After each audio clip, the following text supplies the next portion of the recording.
Now you can't really call me a big Toy Story fan. I remember really liking the first one and watching it a lot as a kid. I saw the second one in theaters 11 years ago, but that's the only time I saw it. I wasn't extremely excited about this film because basically I didn't really care about it. This is a great film. Now this installment revolves around how Andy is getting older and he has 3 options on what to do with his toys.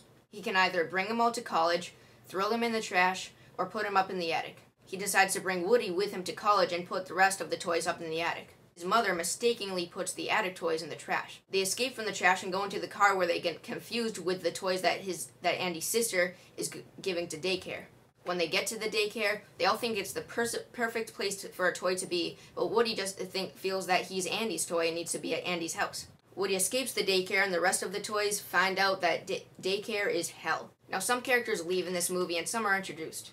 For instance, the army guys aren't in the series anymore. But some new characters include Lotso the giant bear that smells like strawberries, who is played by Ned Beatty, and Ken, a male Barbie doll voiced by Michael Keaton. I won't spend too much time on the voice acting, which is great, but I'll just run you through the actors. Woody is voiced by Tom Hanks, and Buzz Lightyear is voiced by Tim Allen. Joan Cusack voices Jessie, and there are other recurring characters such as Rex, Mr. Potato Head, the evil pig thing, Slinky, the alien toys, and so on.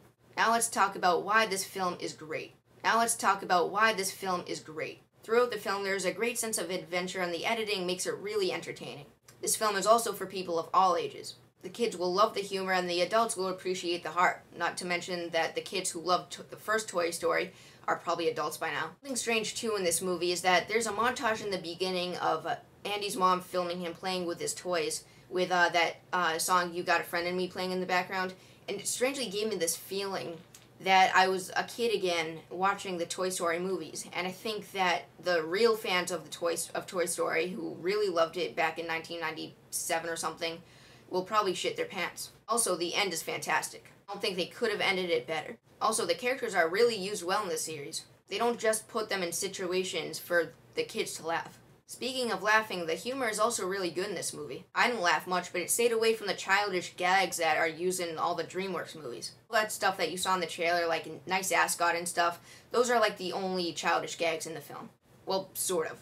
Here are the very brief cons. There are only about 2. One is the scene with the Barbie couple. Male Barbie Ken trying on different outfits and stuff, and it just gets really long and stupid. Also, when Buzz gets switched to Spanish mode, it gets kind of annoying. But those are my only 2 complaints.